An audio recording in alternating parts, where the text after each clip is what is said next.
Bonjour. Alors, dans ma dernière vidéo, je vous expliquais que l'idée d'ouvrir mon restaurant, donc de créer mon entreprise, m'était venue au moment d'une grave dépression. Avant d'arriver à FIJAC, donc je travaillais dans une entreprise au service du personnel et j'ai subi du harcèlement moral de la part de mes collègues de travail. Et cette expérience, en fait, m'avait fait ressurgir des souvenirs d'enfance puisque petite, j'avais subi du harcèlement scolaire. Et je vous expliquais que le processus de création lié à l'ouverture de mon restaurant m'avait occupé l'esprit parce que j'étais donc j'inventais des nouvelles recettes, j'imaginais un nom pour mon restaurant, j'imaginais sa décoration. Donc tout ça a fait que j'avais mis mon traumatisme de côté, j'avais moins de rumination, j'avais moins de pensées parasites et j'allais de mieux en mieux.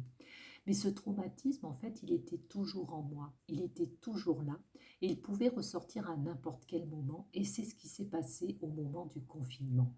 Je me suis retrouvée sans activité, donc du coup sans créativité, et donc j'ai commencé à ressentir les symptômes d'une dépression. Je connaissais les signes avant-coureurs pour les avoir déjà vécus auparavant, donc j'ai commencé à ressentir de l'anxiété, de beaucoup d'angoisse, des idées noires, des problèmes de digestion, des problèmes de sommeil. Donc le traumatisme s'est réveillé. Et je me suis dit, donc il faut que tu occupes ton esprit à tout prix. Euh, Ça avait fonctionné la première fois, il faut que tu trouves un autre processus de création. Et en même temps, je me disais, mais cette blessure, ce traumatisme, il faut que je le guérisse parce que euh, il allait ressortir à n'importe quel moment de ma vie. À chaque fois que j'allais rencontrer une période difficile, il ressortiquait. Donc il fallait que je l'affronte. Il fallait que je le guérisse. Et en même temps, je me disais aussi que la vie m'avait présenté des expériences similaires. J'avais connu du harcèlement enfant, je connaissais du harcèlement à l'âge adulte. Donc c'est que quelque part, j'avais quelque chose à apprendre de moi, j'avais quelque chose à guérir. Donc je me suis mis à lire des livres sur le développement personnel et je suis tombée sur un ouvrage qui parlait de la connexion à son enfant intérieur.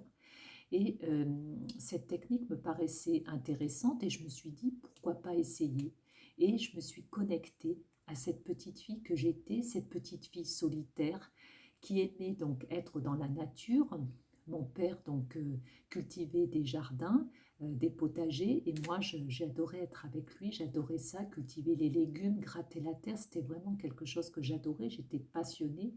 J'étais aussi une petite fille qui aimait beaucoup lire, j'aimais la poésie et j'aimais l'écriture. Et l'écriture, en fait, c'est là que tout a commencé parce que j'avais toujours rêvé d'écrire un livre et là, j'avais du temps devant moi, c'était le confinement et je me suis dit, ben tiens, pourquoi pas essayer, lance-toi donc dans l'écriture d'un livre. Alors le sujet, il est venu spontanément. J'avais décidé d'écrire sur le harcèlement, vous vous en doutez. L'histoire, elle aussi, elle est venue instinctivement. J'ai écrit donc l'histoire d'une femme prénommée Rose qui avait tout pour réussir. Elle avait connu donc le succès aussi bien dans sa vie personnelle que professionnelle et à l'âge de 40 ans, donc elle traverse une grave dépression. Et en faisant le bilan de sa vie, elle se rend compte qu'en fait, elle s'était oubliée. Elle avait passé à côté de sa vie, elle avait subi sa vie et elle avait l'impression que tous les choix qu'elle avait faits dans sa vie, elle l'avait fait toujours en fonction des autres et jamais pour elle-même. Alors Rose avait subi du harcèlement scolaire et elle n'avait jamais tourné la page. Elle pensait souvent à ses harceleurs et elle rêvait de les rencontrer pour pouvoir leur montrer la femme qu'elle était devenue. Et c'est ce qu'elle fait. Elle se lance à leur recherche, elle les retrouve et elle décide de les rencontrer de façon anonyme. Et ensuite, elle décide pour se venger quelque part, de leur écrire des lettres, toujours de façon anonyme.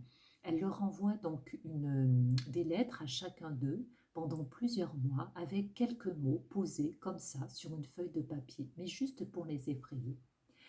Et donc en tant qu'écrivaine, je devais me mettre dans la peau à la fois de Rose, de la victime, mais aussi de mes harceleurs. Je devais être à la fois la victime et le bourreau. Donc c'était une tâche assez difficile.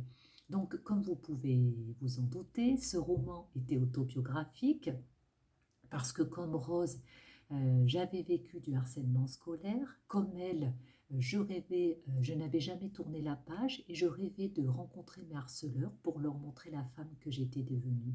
Et surtout, comme Rose, je croyais, j'étais persuadée que j'étais une victime et que les autres, mon entourage, étaient des harceleurs potentiels et j'avais construit ma vie en fait autour de la peur d'être jugée, de la peur d'être critiquée. Et en écrivant ce livre, je me suis rendu compte que je m'étais inventé des histoires, que je m'étais raconté des histoires parce que en inventant la vie de mes harceleurs, eh bien j'en avais fait des victimes. J'aurais pu en faire des monstres, mais j'en avais fait des victimes, je leur avais inventé une vie triste, une vie sans épanouissement personnel et professionnel, mais je ne parvenais pas à les haïr. Et en fait, je me suis rendu compte que j'en avais fait des victimes, que c'était eux les victimes. En plus, à la fin, bon, je ne vous raconte pas les détails de l'histoire, Rose, à la fin, décide de les rencontrer, de se présenter à eux. Elle leur explique quelle est cette petite fille, donc seule dans la cour de récréation. Elle leur explique qu'elle s'appelle Rose et que donc elle a subi leurs moqueries, leurs injures et ils ne se souviennent pas d'elle. Même son prénom, ça ne leur dit rien. Ils ne se souviennent pas de Rose. Et donc là, en écrivant ça, j'ai pris conscience que j'avais dépensé une énergie incroyable à me positionner en tant que victime et surtout à penser à des gens que, donc, qui ne soupçonnaient même pas mon existence. Donc, quand je vous parle de créativité, là c'est le cas de la créativité en tant qu'acte d'amour envers soi et envers les autres, là c'est vraiment le cas. C'est-à-dire que en écrivant ce livre et en me relisant, en lisant l'histoire que j'avais inventée, eh bien, ma vision que j'avais de moi-même, la perception que j'avais de moi-même et la perception des autres, donc en fait, a changé. Je me suis autorisée à m'aimer, j'ai ouvert mon cœur. Je me suis autorisée à aimer et du coup à aimer les autres parce que je me suis rendu compte que j'avais refoulé ma sensibilité pour me protéger, pour me faire aimer. J'avais refoulé cette sensibilité et avec ce livre, en fait, ma sensibilité a éclaté en plein jour. Donc, c'est pour ça que je vous parle vraiment d'un acte d'amour. Ensuite, j'ai compris aussi que cette sensibilité que j'avais réprimée, c'était celle qui m'avait valu autant de moqueries parce que je me suis souvenue que j'étais cette petite fille en fait hypersensible et que c'est pour cette raison que je ne m'étais pas intégrée dans un groupe. Je pensais que c'était eux qui m'avaient rejetée, mais ça n'était pas le cas en fait. C'est moi qui avais peur d'aller vers les autres parce que je ne savais pas comment faire parce que je n'avais pas les codes. Donc ce que je veux vous dire dans ce témoignage, c'est qu'on a tous subi des traumatismes dans notre enfance et qu'on s'est construit des croyances autour de ce traumatisme pour pouvoir avancer dans la vie et pour pouvoir se protéger. Mais que ces croyances, si on n'y prend pas garde et si on ne met pas de la conscience dessus, elles peuvent diriger notre vie à notre insu, elles peuvent prendre les rênes de notre vie. Donc, je pense que la créativité, elle est là pour pouvoir se libérer de ces croyances parce que dans mon cas personnel, l'écriture m'a permis en fait de, de faire parler mon inconscient. C'est mon inconscient en fait qui m'a raconté cette histoire parce que j'ai mis des mots sur une feuille de papier et que j'ai pu prendre du recul par rapport à ça. Donc je ne dis pas que tout le monde peut être écrivain ou écrivaine, c'est pas ce que je veux dire, mais peut-être prendre un petit carnet et au quotidien noter ses réactions, noter ses peurs, ses émotions négatives pour pouvoir prendre du recul et pouvoir voilà, comprendre, détecter ses croyances. Alors après, il y a l'écriture, mais je pense que le dessin aussi est un bon moyen, une bonne créativité. Après, il existe aussi des techniques chez des professionnels.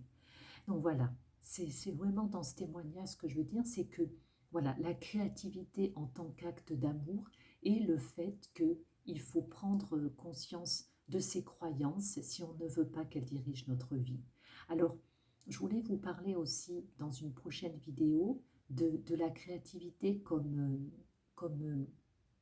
acte de courage, parce que ces petites vidéos que je vous fais au quotidien, c'est aussi un processus de création et je pense que, enfin c'est ce que je- j'ai ressenti, il faut énormément de courage pour faire ce que je fais et justement je voulais vous en parler dans une prochaine vidéo.